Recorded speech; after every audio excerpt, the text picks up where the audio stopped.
महाप्रसाद जननी सर्व सौभाग्यवर्धिनी आधि व्याधि हरा नित्यम तुलसी त्वं नमस्तुते।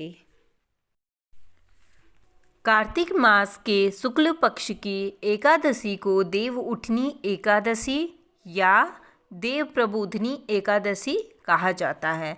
इस दिन भगवान विष्णु 4 महीने की निद्रा के बाद उठते हैं और इसी दिन से सभी शुभ कार्य जैसे विवाह, मुंडन, सगाई, गृह प्रवेश आदि कार्य प्रारंभ होने लगते हैं। कार्तिक मास के शुक्ल पक्ष की द्वादशी तिथि को माता तुलसी और शालिग्राम भगवान का विवाह करवाया जाता है। मान्यता यह है कि जो व्यक्ति तुलसी विवाह का अनुष्ठान करता है उसे कन्यादान के बराबर पुण्य फल मिलता है और दाम्पत्य जीवन से हर प्रकार की समस्या दूर होती है और माँ तुलसी और शालिग्राम भगवान बहुत प्रसन्न होते हैं और सभी मनोकामना को पूर्ण करते हैं। इस बार द्वादशी तिथि 23 नवंबर को रात 9:01 से 24 नवंबर को शाम 7:06 तक है। तो ऐसे में तुलसी विवाह 24 नवंबर दिन शुक्रवार को किया जाएगा। तुलसी विवाह का शुभ मुहूर्त है 24 नवंबर को शाम 5:25 से 7:06 तक रहेगा। शास्त्रों के मुताबिक एकादशी से लेकर पूर्णिमा तक इन 5 दिनों में आप किसी भी दिन तुलसी विवाह का आयोजन कर सकते हैं। सबसे पहले हम जानेंगे कि तुलसी विवाह करने से क्या लाभ प्राप्त होता है। अगर किसी के भी विवाह में देरी हो रही हो तो उसे तुलसी विवाह अवश्य करना चाहिए। इससे सारी बाधाएं दूर हो जाती हैं। परिवार में सुख, समृद्धि और शांति लाने के लिए तुलसी विवाह करना चाहिए। कुंवारी कन्याओं को अच्छा वर पाने के लिए तुलसी विवाह अवश्य करना चाहिए। तुलसी विवाह से घर की जो बुरी ऊर्जा होती है वो दूर हो जाती है। तुलसी विवाह करने से सुहागिन महिलाओं को अखंड सुहाग प्राप्त होता है। तुलसी विवाह में लगने वाली सामग्री।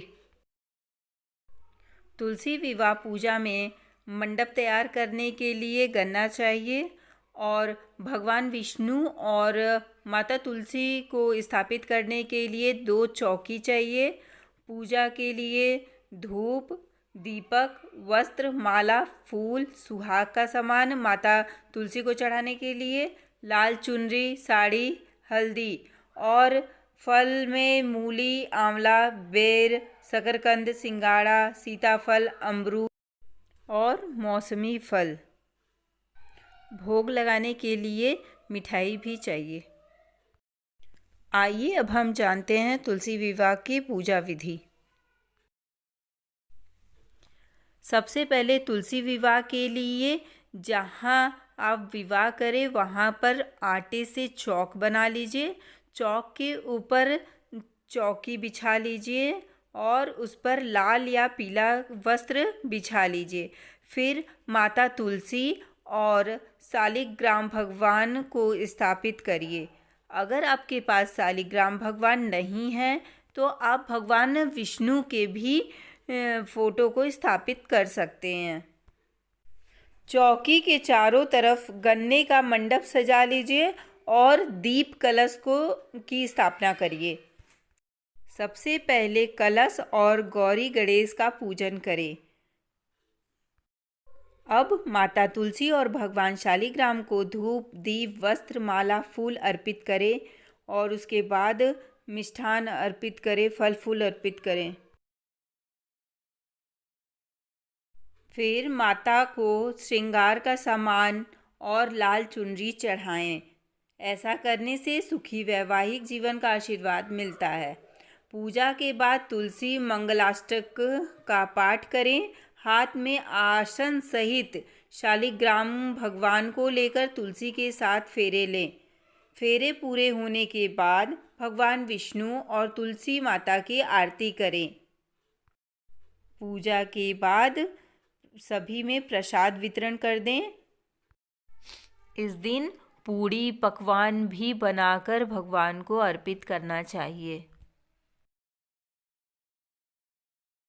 तुलसी विवाह के दिन अगर आपको विवाह गीत आता है तो आप गीत ज़रूर गाइए।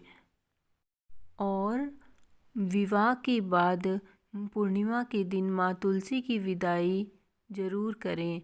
माँ तुलसी को विदाई के दिन हलवा पूड़ी का भोग लगाइए। अगर वीडियो आपको पसंद आया हो तो लाइक करिए और चैनल को सब्सक्राइब करिए।